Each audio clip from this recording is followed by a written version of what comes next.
बिस्मिल्लाहिर्रहमानिर्रहीम अस्सलाम वालेकुम dear students and all the viewers, welcome to my YouTube channel.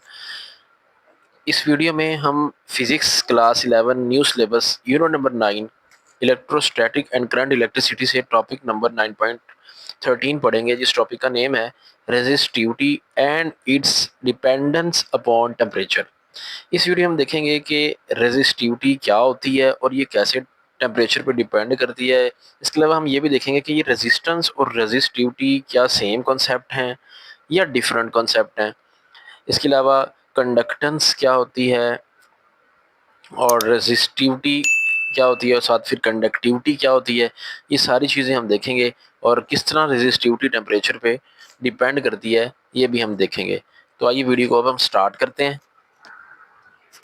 सबसे पहले हम ये देख लेते हैं कि रेजिस्टेंस और रेजिस्टिविटी में फ़र्क क्या है। ठीक है, अभी पिछले लेक्चर में हम देख के आए हैं, इलेक्ट्रिक करंट वाला टॉपिक था, ओहम लॉ वाला टॉपिक भी हमने पढ़ा। उसमें हमने पढ़ा कि कंडक्टर के अंदर जो इलेक्ट्रॉन्स हैं वो मूव करते हैं और करंट फ्लो करता है। ठीक है, अब ये जो इलेक्ट्रॉन की जो मोशन है ना, ये कोई इतनी फ्रीक्वेंट नहीं होती, मतलब इतनी ईजी नहीं होती। इलेक्ट्रॉन इतना ईजिली नहीं फ्लो कर सकता। इसको उस कंडक्टर के जो एटम्स होते हैं, जिसको लेटेस्ट एटम्स कहते हैं, उनके साथ क्लूजन का सामना करना पड़ता है। मतलब इलेक्ट्रॉन की जो मोशन है वो इतनी इजी नहीं है। सपोज करें अभी इलेक्ट्रॉन बड़ा इजीली फ्लो कर जाते हैं किसी कंडक्टर के अंदर, नहीं, उसको कंडक्टर के एटम के साथ बड़ा ज़्यादा क्लूजन का सामना करना पड़ता है। मतलब ये जो एटम होते हैं ना किसी कंडक्टर के, वो इलेक्ट्रॉन के फ्लो में रुकावट का बाइस बनते हैं, है ना। Opposition to the flow of current is called resistance. तो वो रेजिस्टेंस किस वजह से होती है? इलेक्ट्रॉन्स के एटम के साथ क्लूजन की वजह से होती है, जो कि उस कंडक्टर के अंदर एटम्स पाए जाते हैं, उनके साथ क्लूजन की वजह से रेजिस्टेंस क्रिएट होती है करंट के फ्लो में। फ्लो ऑफ चार्ज होता है ना इलेक्ट्रिक करंट, तो करंट के फ्लो में मतलब चार्जेस के फ्लो में रुकावट का बाइस बनता है किसी भी कंडक्टर के अंदर मौजूद जो एटम्स होते हैं। अब यहाँ पे ये जो ब्लैक कलर के आपको सर्कल नजर आ रहे हैं ना, वो एटम्स हैं, और ये ब्लू कलर के अंदर जो ई लिखे गए ना, वो इलेक्ट्रॉन्स हैं। ठीक है, अब हमने ये देख लिया कि रेजिस्टेंस जो है वो ऑपोजिशन है to the flow of electron in the conductor. Conductor के अंदर इलेक्ट्रॉन के फ्लो में जो ऑपोजिशन है, जो कि क्लूजन की वजह से होती है एटम के साथ, उसको हम रेजिस्टेंस बोलते हैं। अब रेजिस्टिविटी क्या है ये समझने से पहले आपको ये देखना है कि जो जो रेजिस्टेंस होती है ना, ये किस किस फैक्टर्स पे डिपेंड करती है। डिपेंडेंस ऑफ आर हमें ये देखना होगा कि जो रेजिस्टेंस है वो किस किस चीज़ पे डिपेंड करती है। डिपेंडेंस ऑफ रेजिस्टेंस, रेजिस्टेंस जो मेनली डिपेंड करती है ना, वो ये तीन फैक्टर है। नेचर ऑफ कंडक्टर, भी कंडक्टर जो हमने लिया हुआ है वो किस मटेरियल का बना हुआ है, आयरन है, कॉपर है, सिल्वर है, मतलब कंडक्टर की नेचर क्या है, एक तो उस पर डिपेंड करती है। नंबर टू, वो डिपेंड करती है टेम्परेचर पे। और नंबर थ्री, वो डिपेंड करती है ज्योमेट्री पे। ठीक है, मतलब हमारा जो कंडक्टर है उसकी ज्योमेट्री कैसी है। ज्योमेट्री से मुराद यहाँ पे क्या है? डायमेंशन, मतलब लेंथ, एरिया। ठीक है, इस पे डिपेंड करती है। अब फर्ज करते हैं ये जो हमारा कंडक्टर है, इसकी जो लेंथ है वो है capital L. Length of the conductor कितनी है? कैपिटल एल है। ठीक है, और इस कंडक्टर का जो एरिया ऑफ क्रॉस सेक्शन है वो हम कहते हैं ए है। ठीक है, तो रेजिस्टेंस, अब पहले हम देखते हैं कि ज्योमेट्री पे कैसे डिपेंड करती है, मतलब लेंथ एंड एरिया पे कैसे डिपेंड करती है। तो ये कंडक्टर की जो रेजिस्टेंस होती है ये लेंथ के डायरेक्टली प्रोपोर्शनल होती है। ठीक है, मतलब जितना कंडक्टर की लेंथ ज्यादा होगी उतना ही उसको ज्यादा क्लूजन फेस करना पड़ेंगे, मतलब उसका ज्यादा रुकावट होगी ना उसमें फ्लो करने में इलेक्ट्रॉन्स को। तो मतलब लेंथ अगर ज़्यादा हो कंडक्टर की तो उसकी जो रेजिस्टेंस है वो बढ़ जाती है।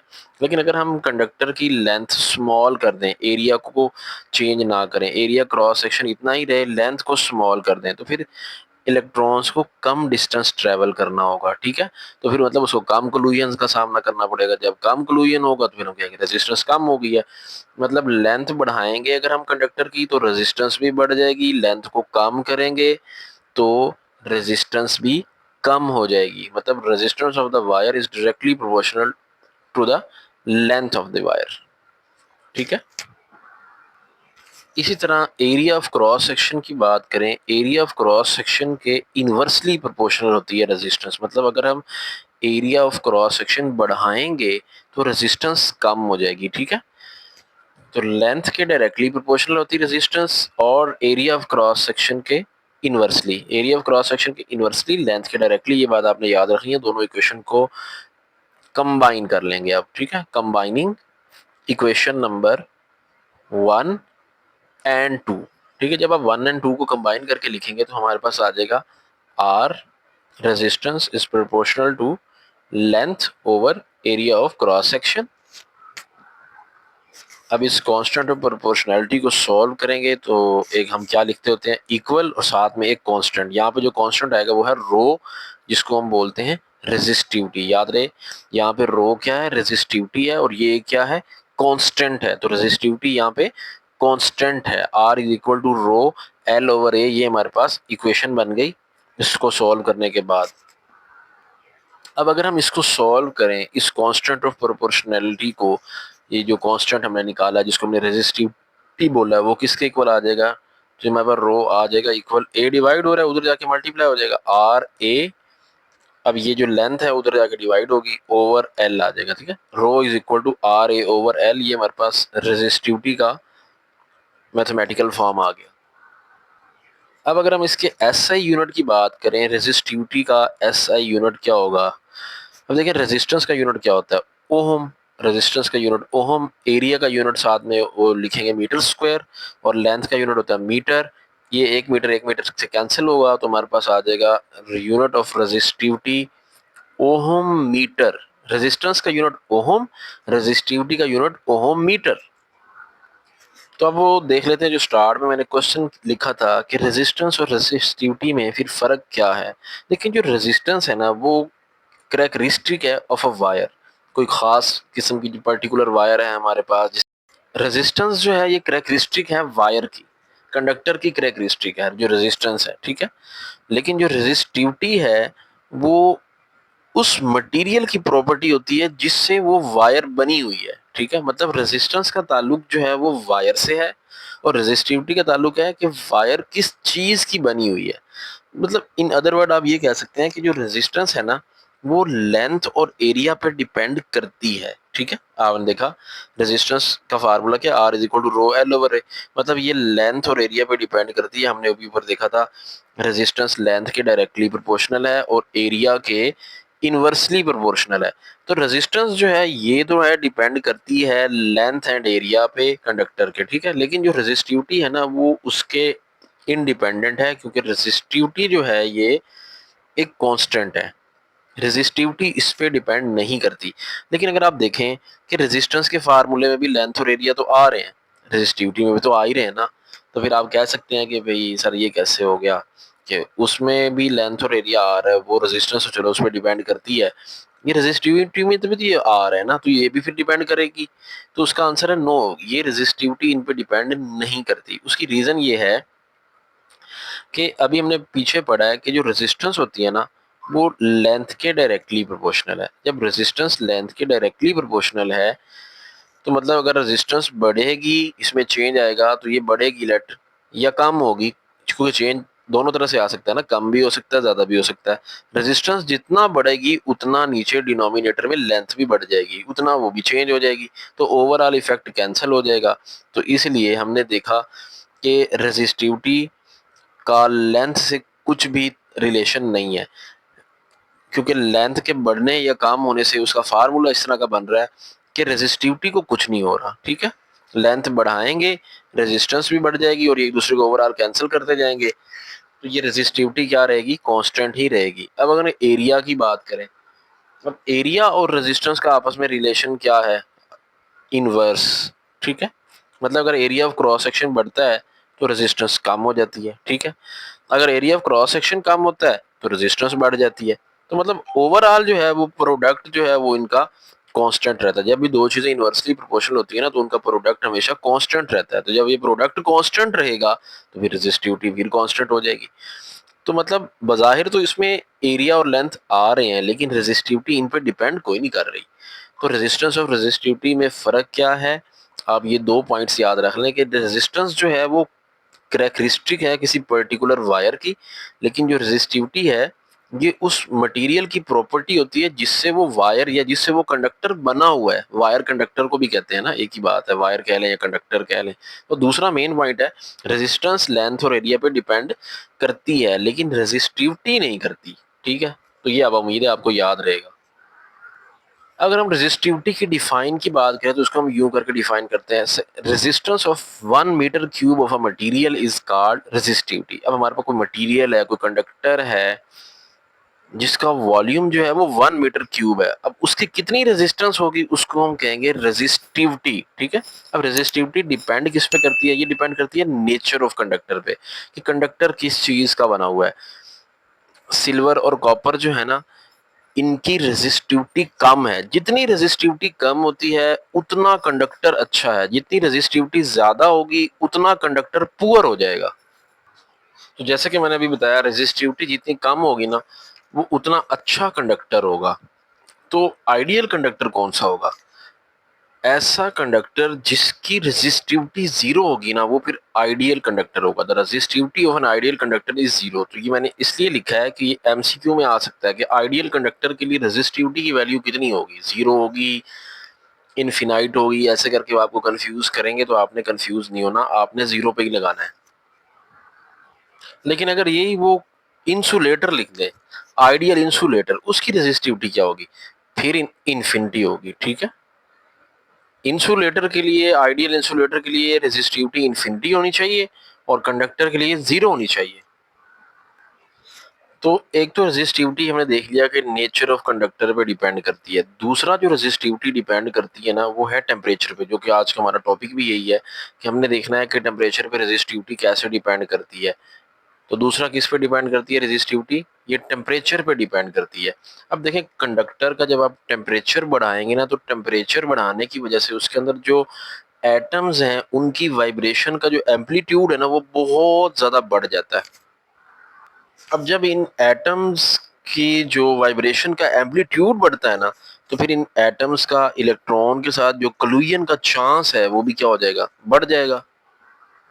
मतलब जब कोलिजन बढ़ गया तो फिर हम कहेंगे रेजिस्टेंस बढ़ गई है, करंट सही फ्लो नहीं कर पाएगा। लेकिन अगर टेम्परेचर को कम कर देंगे, टेम्परेचर कम कर देंगे, फिर ये स्लोली स्लोली वाइब्रेट करेंगे, बहुत स्लो स्लो एटम वाइब्रेट करेंगे। जब स्लो स्लो करेंगे तो फिर इनका इलेक्ट्रॉन के साथ जो कोलिजन है उसका चांस कम हो जाएगा। जब चांस कम हो जाएगा तो हम कहेंगे कि जो रेजिस्टेंस है वो भी कम हो गई है, करंट फ्लो इजीली कर रहा है। लेकिन अभी हमने रेजिस्टिविटी और टेम्परेचर का रिलेशन भी ड्राइव करना है, उससे पहले ये कुछ दो तीन डेफिनेशन है वो रह गई हैं, वो देख लेते हैं। कंडक्टिविटी क्या होती है? कंडक्टिविटी है रेसिप्रोकल ऑफ रेजिस्टिविटी, रेजिस्टिविटी का उलट, उसको हम बोलते हैं कंडक्टिविटी। रेजिस्टिविटी है कि करंट के फ्लो में कितनी रुकावट है, उसको, उसकी मेजरमेंट को हम बोलते हैं रेजिस्टिविटी। लेकिन कंडक्टिविटी है उसका उलट, मतलब करंट कितना इजीली फ्लो करेगा वो मेजर करना, उसको क्या कहलाता है, कंडक्टिविटी। अब कंडक्टिविटी के लिए जो सिंबल यूज करते हैं ना वो है sigma. Sigma is equal to 1/रो। रो होता है ना रेजिस्टिविटी, रेसिप्रोकल है तो इसलिए 1/रो लिखा है मैंने। ठीक है, रेसिप्रोकल है ना, इसका उलट है। तो ये फार्मूला है किसका, कंडक्टिविटी का, कि ये रेसिप्रोकल है रेजिस्टिविटी का। ये इसकी डेफिनेशन भी यूं ही लिखेंगे, reciprocal of resistivity is called conductivity. अगर हम इसके यूनिट की बात करें तो उसका यूनिट क्या हो जाएगा? अब देखें, ये जो है ना, ये रेजिस्टिविटी, इसका यूनिट अभी हम पीछे पढ़ के आए हैं, ओहम मीटर है। तो ये चूंकि 1/, में है तो ये ऊपर जाके क्या बन जाएगा, ओहम इनवर्स और साथ में मीटर इनवर्स। ठीक है, ओहम इनवर्स, मीटर इनवर्स, ये किसका यूनिट है, कंडक्टिविटी का। और रेजिस्टिविटी का क्या यूनिट है, ओहम मीटर। ये पर ओहम को ना हम साइमन भी कहते हैं। ठीक है, तो साइमन पर मीटर भी इसके यूनिट को हम बोल सकते हैं। इस तरह रेजिस्टेंस का उल्ट है कंडक्टेंस। ठीक है, reciprocal of resistance is called conductance. और कंडक्टेंस को जी से रिप्रेजेंट करते हैं, वो होता है 1/r। ठीक है, अगर हम इसका यूनिट देखें, रेजिस्टेंस का ओहम है, तो ये चूंकि उसके रेसिप्रोकल में है तो ये क्या बन जाएगा, ओहम इनवर्स। ठीक है, ओहम इनवर्स को हम साइमन कहते हैं। तो कंडक्टेंस का यूनिट है साइमन या ओहम इनवर्स। ठीक है, साइमन लिख लें या ओहम इनवर्स लिख लें, या इसको ओहम इनवर्स को आप इसको उल्टा भी सकते हैं, मतलब MHO मोहो भी लिख सकते हैं। तो कंडक्टेंस का यूनिट मोहो भी ठीक है, ओम इनवर्स भी ठीक है, या साइमन भी ठीक है। अब हम चलते हैं रेजिस्टिविटी का टेम्परेचर से रिलेशन डिराइव करने पे। तो जितने भी जो गुड कंडक्टर्स होते हैं ना, उनके लिए जो रेजिस्टिविटी और टेम्परेचर अगर हम उनके दरमियान ग्राफ प्लॉट करें तो वो स्ट्रेट लाइन आती है for particular value of temperature तक। मतलब टेम्परेचर बढ़ाएं गुड कंडक्टर्स के लिए, टेम्परेचर बढ़ाएं तो उनकी रेजिस्टिविटी बढ़ जाती है। इस तरह टेम्परेचर कम करें तो उनकी रेजिस्टिविटी कम हो जाती है। मतलब टेम्परेचर और रेजिस्टिविटी आपस में डायरेक्टली प्रोपोर्शनल होते हैं दोनों। मतलब अगर खास टेम्परेचर तक जो दोनों हैं ये आपस में डायरेक्टली प्रोपोर्शनल रहते हैं, लेकिन उस खास टेम्परेचर से अगर हम आगे बढ़ जाएं तो टेम्परेचर और रेजिस्टिविटी डायरेक्टली प्रोपोर्शनल नहीं रहते। तो फिर ग्राफ वहां से फिर स्ट्रेट की बजाय थोड़ा मुड़ने लग जाता है। अब 1 डिग्री सेंटीग्रेड अगर हम टेम्परेचर बढ़ाते हैं तो उससे रेजिस्टिविटी में कितना चेंज आता है, रेजिस्टेंस में कितना चेंज आता है, इसको हम मेजर करते हैं टेम्परेचर कॉफिशेंट से। और टेम्परेचर कॉफिशेंट के लिए जो सिंबल यूज करते हैं वो होता है अल्फा। ठीक है, मतलब कितना 1 डिग्री सेंटीग्रेड टेम्परेचर बढ़ाने से रेजिस्टिविटी में और रेजिस्टेंस में कितना चेंज आता है, वो मेजर करने के लिए क्या यूज होता है, टेम्परेचर कॉफिशेंट, और उसको बोलते हैं अल्फा। अब फर्ज कर ले हमारे पास कोई कंडक्टर है, उसकी 0 डिग्री सेंटीग्रेड पे जो रेजिस्टेंस है वो है R0, और फिर कोई और टेम्परेचर है, वो कोई भी हो सकता है, लेट उसको कहते हैं वो T डिग्री सेंटीग्रेड। लेट वो T डिग्री सेंटीग्रेड पे जो उसकी टेम्परेचर है की जो T डिग्री सेंटीग्रेड पे जो उसकी रेजिस्टेंस है वो है RT। ठीक है, तो अब ये जो चेंज इन रेजिस्टेंस है वो हम कैसे लिखते हैं, RT minus R0, final minus initial ना। तो RT माइनस R0 ये डायरेक्टली प्रोपोर्शनल होता है रेजिस्टेंस एट 0 डिग्री सेंटीग्रेड। मतलब जितनी रेजिस्टेंस आपकी ओरिजिनली ज्यादा होगी ना कंडक्टर की, उतना ही उसमें चेंज भी ज्यादा आएगा। और दूसरा ये जो चेंज इन रेजिस्टेंस है RT माइनस R0, ये प्रोपोर्शनल टेम्परेचर की भी होता है। अभी कितना इंक्रीज हो रहा है टेम्परेचर, जितना टेम्परेचर ज्यादा इंक्रीज करेंगे उतना रेजिस्टेंस में चेंज भी ज्यादा आएगा। अब जब इन दोनों को हम कंबाइन करके लिखेंगे ना, इन दोनों इक्वेशंस को हम लिख सकते हैं RT minus R0 proportional to R0T। तो इस कांस्टेंट को जब हम सॉल्व करेंगे तो यहाँ पे हमारे पास जो कांस्टेंट ऑफ प्रोपोर्शनैलिटी आएगा वो है टेम्परेचर कोफिशिएंट, जिसको हमने क्या बोला था, अल्फा। तो यहाँ पे इक्वल डाले तो यहाँ अल्फा डाल देंगे, तो यहाँ पे आ जाएगा R0T। अब यहाँ इस अल्फा की वैल्यू निकाल सकते हैं हम, R0D मल्टीप्लाई हो रहा है उधर जाकर डिवाइड हो जाएगा, तो हमारे पास अल्फा कितना आ जाएगा, हमारे पास आ जाएगा alpha is equal to RT minus R0 divided by R0T। ठीक है, तो ये हमारे पास टेम्परेचर कोफिशिएंट अल्फा की वैल्यू आ गई। ये जो हमने अल्फा निकाला ना, ये है टेम्परेचर कोफिशिएंट ऑफ रेजिस्टेंस। इसी तरह हम टेम्परेचर कोफिशिएंट ऑफ रेजिस्टिविटी भी निकाल सकते हैं।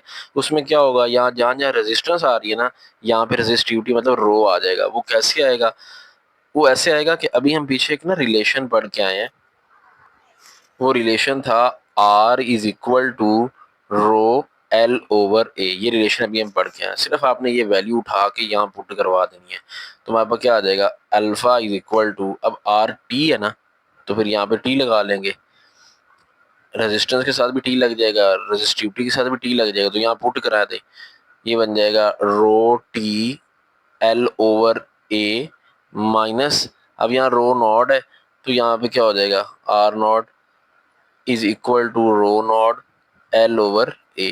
तो अब इस रो R0 की जगह पे हम ये वैल्यू लगा देंगे, रो नॉट L/A, और डिवाइडेड बाय R0T। R0 की जगह पे ये वैल्यू लगाएं, रो नॉट L/A। अब आप अगर देखें ऊपर से ना हम कुछ कॉमन ले सकते, वो कॉमन ले लेते हैं, L/A कॉमन आ रहा है, वो कॉमन ले लिया, तो अंदर हमारे पास जो बच रहा है वो है rho T minus rho naught divided by rho naught L/A। अब ये और ये कैंसिल हो जाएंगे, तो हमारे पास देखें टेम्परेचर कोफिशिएंट ऑफ रेजिस्टिविटी आ गया। वो कितना आएगा, alpha is equal to rho T minus rho naught over rho naught T, ठीक है।